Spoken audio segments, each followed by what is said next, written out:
मैं अमिताभ आनंद स्वागत करता हूं आप सभी का आपके अपने चैनल टारगेट यूपीएससी में, जहां की हम सभी मिलकर प्रतियोगी परीक्षाओं की तैयारी करने में जुटे हुए हैं। तो चलिए ज़्यादा समय बर्बाद न करते हुए आज हमारे पास कौन कौन से टॉपिक है जो कि हमारे परीक्षा के लिए उपयोगी साबित हो सकते हैं। तो चलिए हम चलते हैं आज के क्लास की ओर और देखते हैं कि आज हमारे पास क्या क्या टॉपिक हैं जो कि हम परीक्षा के लिए उपयोगी जिसे कि हम लोग बना सकते हैं। तो चलिए पहला जो न्यूज़ है हमारे पास वह है संयुक्त राष्ट्र सुरक्षा परिषद के बारे में। तो थोड़ा हम लोग यह जानने का प्रयास करते हैं कि यह संयुक्त राष्ट्र सुरक्षा परिषद क्या है और इससे संबंधित क्या क्या डाटा जो है वह हम लोगों के लिए महत्वपूर्ण हो सकता है।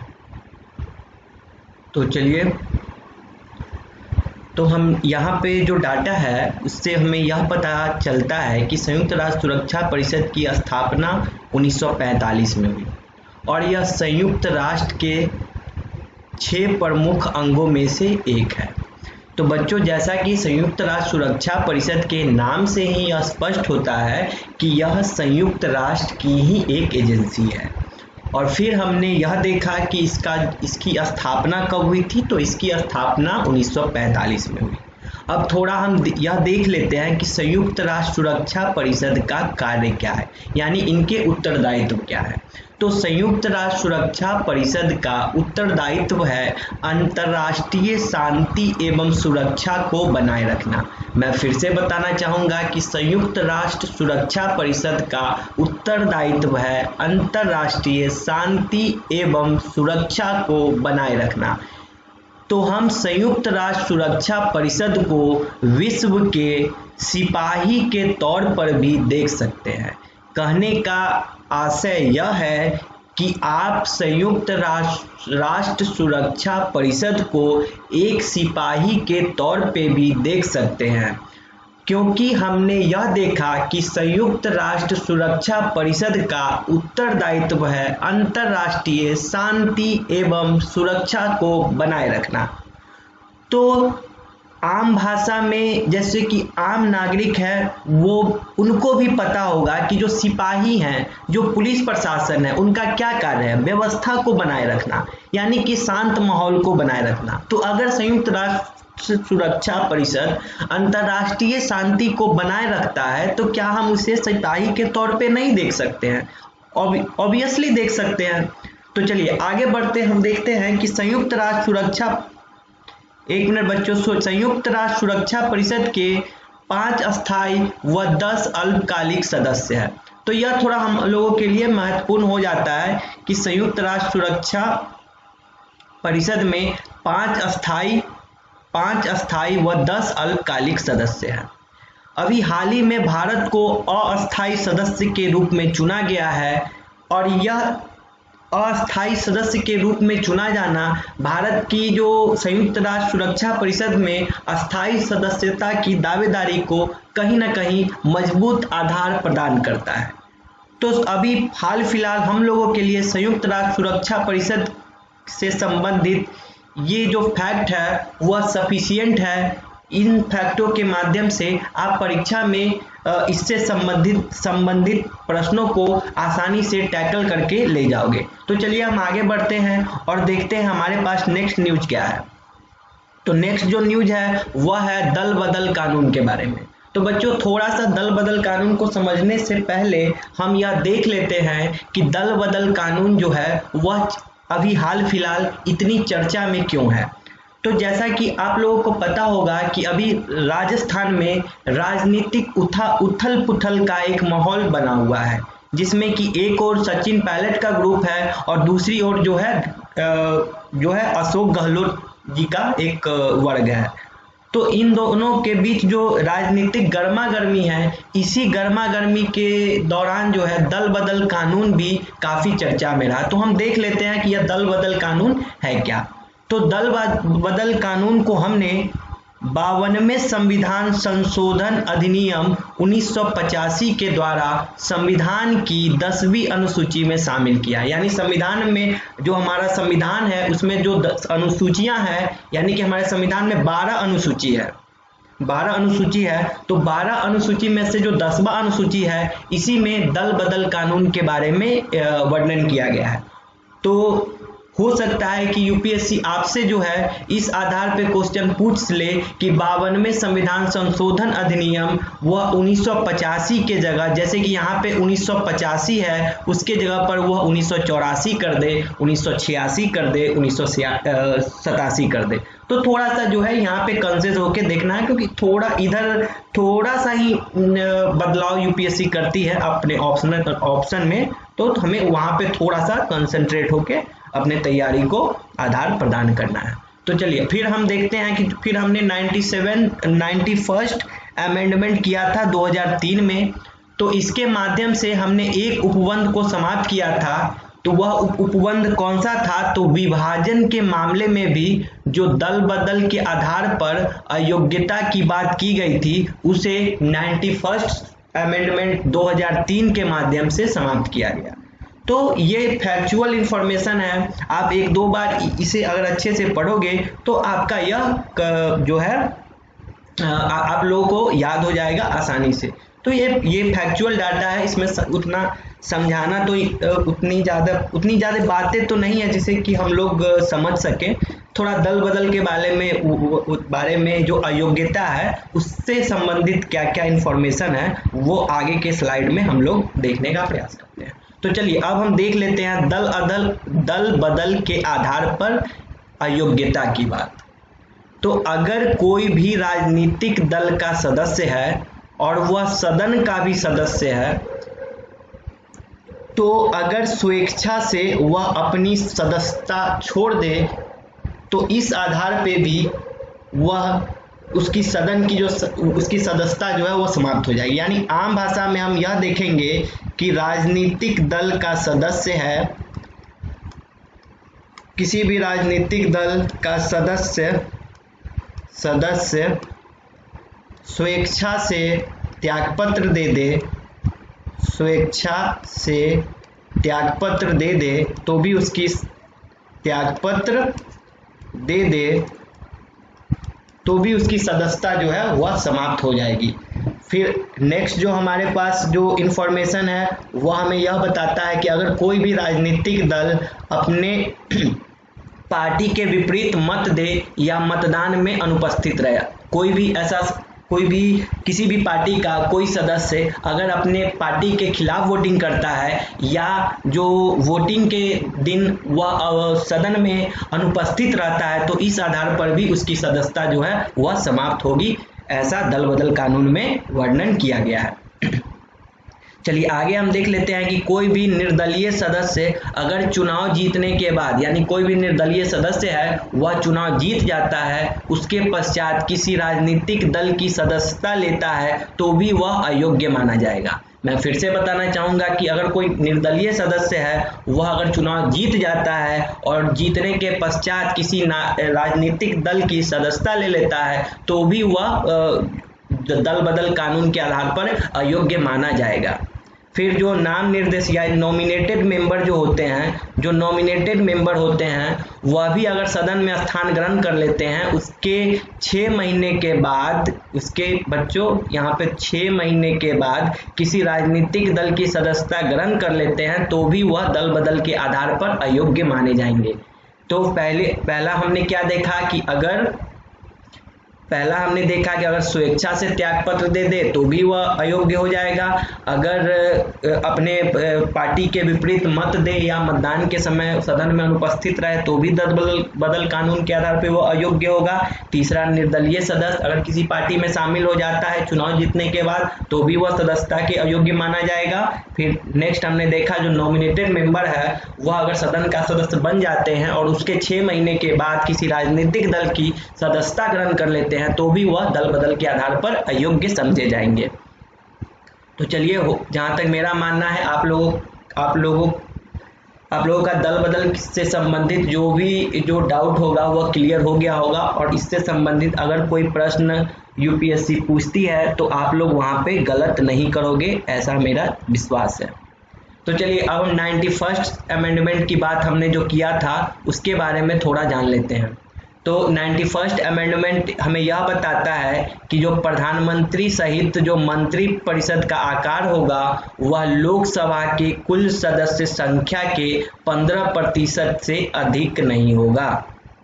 यानी कहने का मतलब है कि जो प्रधानमंत्री का जो मंत्री परिषद होगा उस मंत्री परिषद का जो आकार होगा वह लोकसभा के कुल सदस्य संख्या के 15% यानी 15% से अधिक नहीं होना चाहिए, जिसमें कि प्रधानमंत्री शामिल है। आप इसे ध्यान में रखिएगा, यहाँ पे ध्यान में रखिएगा, प्रधानमंत्री सहित मंत्री परिषद की बात की गई है, प्रधानमंत्री सहित मंत्री परिषद की बात की गई है।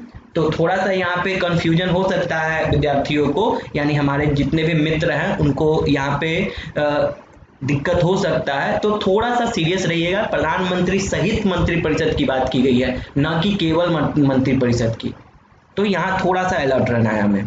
फिर नेक्स्ट जो है वह मुख्यमंत्री सहित जो मंत्री परिषद का आकार होगा वह विधानमंडल के कुल सदस्य का 15% से अधिक नहीं होगा, और साथ ही साथ जो मंत्री होंगे उनकी संख्या 12 से कम नहीं होनी चाहिए।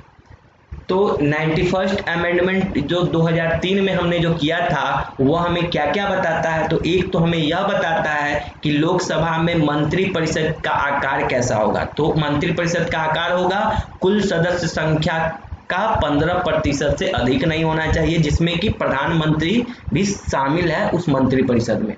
और राज्यों में जो मंत्री परिषद होगा वह विधानसभा के कुल सदस्य का 15% से अधिक नहीं होगा, और न्यूनतम जो है 12 मंत्री होने चाहिए। ऐसा जो है 91st अमेंडमेंट 2003 से हमने जाना। तो चलिए अब नेक्स्ट जो है वह प्रोजेक्ट सर्वे रिपोर्ट है। तो प्रोजेक्ट सर्वे रिपोर्ट जो है वह निवेश के आधार पर निकाला जाता है, यानी इसमें यह देखा जाता है कि निवेश के आधार पर कौन सा राज्य जो है सर्वाधिक अनुकूल है, यानी कि वहाँ पे बहुत ही ज़्यादा मात्रा में निवेश प्राप्त किया गया है। तो प्रोजेक्ट सर्वे रिपोर्ट जो है वह प्रोजेक्ट टुडे जो संस्था है, इसके बारे में आप लोगों, जहाँ तक मेरा मानना है, मैंने भी पहली बार ही द हिंदू में सुना था। तो जहाँ तक मैं मानता हूँ कि आप लोगों के लिए भी यह एक नया इंस्टीट्यूशन होगा। तो प्रोजेक्ट सर्वे रिपोर्ट यह क्या है, तो एक निवेश के आधार पर निकाला जाने वाला एक रिपोर्ट है जो कि प्रोजेक्ट टुडे संस्था जो है वह निकालती है। तो अभी जो हाल ही में जो प्रोजेक्ट टुडे सर्वे जो निकाला गया है उसमें उस रिपोर्ट के तहत तमिलनाडु पहले स्थान पर है, उसके बाद महाराष्ट्र, फिर यूपी, देन जम्मू कश्मीर, यानी सब निवेश के हिसाब से सबसे अच्छी स्थिति जो है वह तमिलनाडु की है, यानी पहले तमिलनाडु, फिर महाराष्ट्र, फिर यूपी और फिर जम्मू कश्मीर। तो क्रोनोलॉजिकल ऑर्डर में आपसे जो है एग्जाम में ये ऐसे प्रश्न पूछे जा सकते हैं। ये वन लाइनर फैक्ट के तौर पे आपको याद रखना है कि project survey report project today संस्था निकालती है, यह निवेश के आधार पर निकाला गया रिपोर्ट है। अभी हाल ही में जो रिपोर्ट निकाली गई है उससे हमें यह पता चलता है कि तमिलनाडु सबसे ज़्यादा निवेश जो है वह तमिलनाडु में गया, फिर महाराष्ट्र, फिर यूपी, देन जम्मू कश्मीर। तो चलिए अब हम आगे बढ़ते हैं अपने नेक्स्ट न्यूज की तरफ। तो नेक्स्ट न्यूज हमारे पास बच्चों क्या है, नेक्स्ट न्यूज शायद है भागीरथी पर्यावरण संवेदनशील क्षेत्र के बारे में। तो चलिए देखते हैं यह भागीरथी पर्यावरण संवेदनशील क्षेत्र क्या है और यह कहाँ पे लागू किया गया है। तो हाल ही में जो केंद्रीय पर्यावरण मंत्री हैं प्रकाश जावड़ेकर साहब, जो केंद्रीय पर्यावरण मंत्री है प्रकाश जावड़ेकर साहब, उन्होंने भागीरथी संवेदनशील क्षेत्र के जोनल मास्टर प्लान को मंजूरी प्रदान कर दी है। जोनल यानी JMP यानी जोनल मास्टर प्लान, यानी जोन के आधार पे एक प्लान को तैयार किया है। कहने का मतलब जैसे क्षेत्र के हिसाब से एक योजना का निर्माण करना भागीरथी पर्यावरण संवेदनशील क्षेत्र में अभी हाल ही में देखिए, थोड़ा सा यहाँ पे आप लोगों के कॉम्प्लिकेटेड हो जाएगा, क्योंकि ये फैक्ट मैंने फोकसली यूपीएससी वालों के लिए बनाया है, तो थोड़ा सा कॉम्प्लिकेटेड डाटा यहाँ पे आपको मिलेगा। तो हमें बस इतना समझना है कि अभी हाल ही में जो पर्यावरण मंत्री हैं हमारे प्रकाश जावड़ेकर साहब, उन्होंने भागीरथी संवेदनशील क्षेत्र के लिए एक जोनल मास्टर प्लान तैयार किया है। तो वह जोनल मास्टर प्लान क्या है, इसके बारे में हम देखते हैं। तो दिसंबर 2012 में स्थानीय लोगों की आवश्यकताओं को ध्यान में रखते हुए उत्तराखंड में गोमुख से उत्तरकाशी तक, तो यह फैक्ट हमारे लिए इम्पोर्टेंट हो जाता है। उत्तराखंड में गोमुख से उत्तरकाशी तक भागीरथी पर्यावरण संवेदनशील क्षेत्र की अधिसूचना जारी की गई।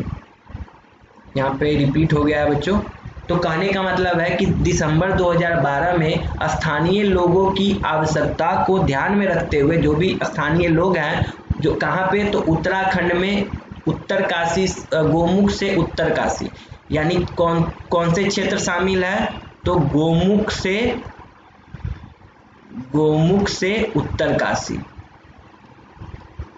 उत्तरकाशी, और यह कहाँ पे है, तो उत्तराखंड में, उत्तराखंड, यानी कि उत्तराखंड के लिए यह प्लान तैयार किया गया है। तो उत्तराखंड में जो गोमुख से उत्तरकाशी तक का जो एरिया है, उस एरिया में भागीरथी पर्यावरण संवेदनशील क्षेत्र के संबंध में एक प्लान तैयार किया गया है केंद्रीय पर्यावरण मंत्री प्रकाश जावड़ेकर जी द्वारा। तो इसमें क्या करना है, तो इसमें क्या होगा, इस प्लान में क्या क्या किन किन बातों का ध्यान रखा गया है, तो वह यह है कि स्थानीय लोगों की आवश्यकता को ध्यान में रखते हुए, साथ ही साथ जो उनके अधिकार है और जो उनके विशेषाधिकार है उनको प्रभावित नहीं किया जाएगा।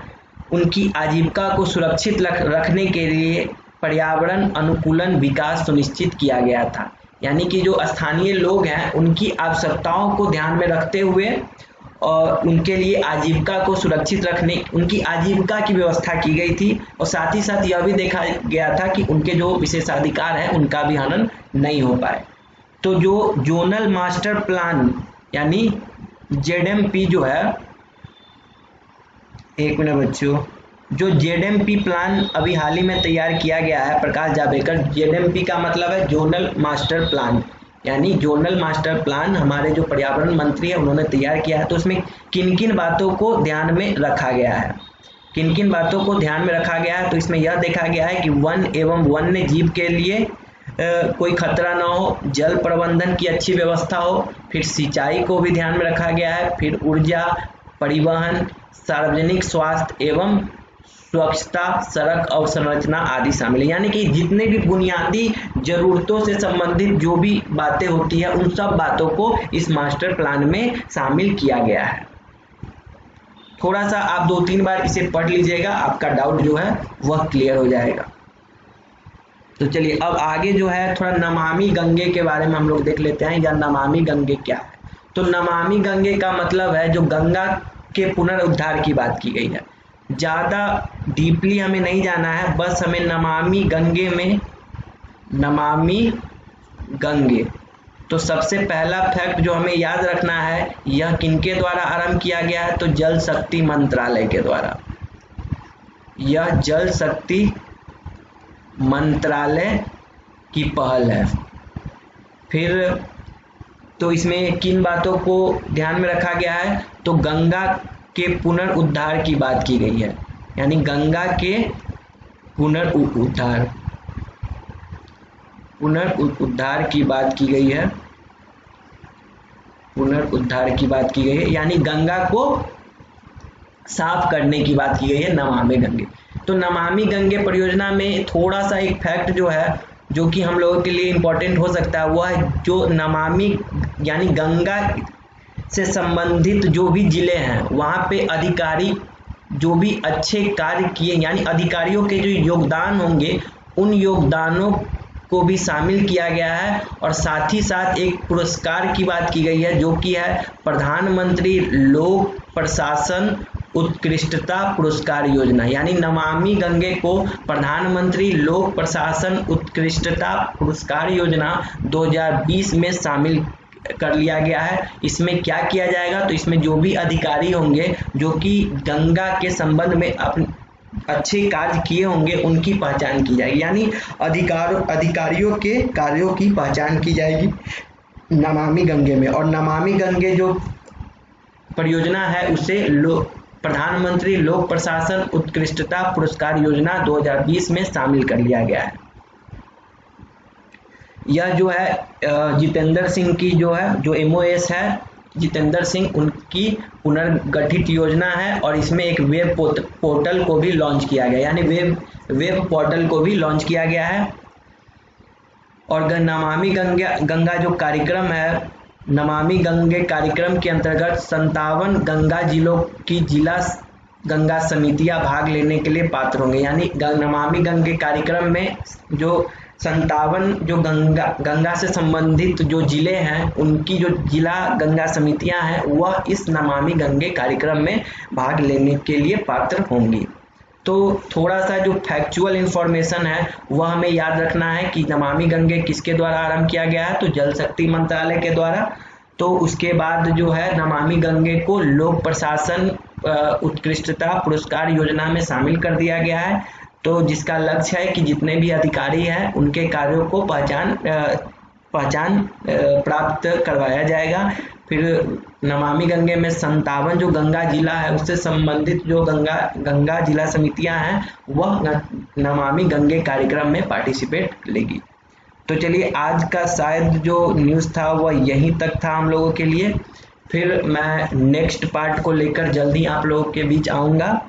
तो बच्चों थोड़ा सा मैं आप लोगों से अनुरोध करना चाहूँगा कि कंटेंट को तैयार करने में काफ़ी मेहनत लगता है और बच्चों अगर ज़रूरतमंद लोगों तक ये वीडियो नहीं पहुँच पाएगा तो हो सकता है कि मैं जो परिश्रम कर रहा हूँ उसका फल मुझे प्राप्त नहीं हो पा रहा है। तो बच्चों जो मैंने कोशिश किया, क्योंकि काफ़ी मेहनत करना पड़ता है लेक्चर को बनाने में, रिकॉर्ड करने में, कंटेंट को तैयार करने, क्योंकि बच्चों आप एक बार देखिएगा जो मैं कंटेंट आपको प्रोवाइड करवाता हूँ ये कंटेंट जो है अगर यूपीएससी वाले हमारे कोई भी मित्र अगर इस वीडियो को देख रहे हैं तो आप इसको एनालाइज कीजिएगा प्रीवियस ईयर के क्वेश्चन से, आपको पता चल जाएगा। भले ही मैंने एक ही वीडियो में सारे करंट अफेयर्स को शामिल करने का प्रयास किया था, तो मैंने सोचा कि आप लोग थोड़ा सा बोर्ड फील करते होंगे, तो मैं अब छोटा यानी 4-5 टॉपिक ही एक दिन में उठाऊंगा और उसको क्लियर करूंगा। लेकिन आप लोगों से एक अनुरोध है कि इस वीडियो को अगर आपको लगता है कि यह जो है ज़रूरतमंद लोगों तक पहुंचना चाहिए तो इसको फैलाइए, आप उन लोगों तक पहुंचाइए। मैं लाइक करने के लिए, सब्सक्राइब करने के लिए मैं किसी को नहीं बोलता हूँ, बस आप इस वीडियो को शेयर कीजिए। धन्यवाद। फिर मिलते हैं नेक्स्ट लेक्चर में नेक्स्ट टॉपिक के साथ। तो चलिए।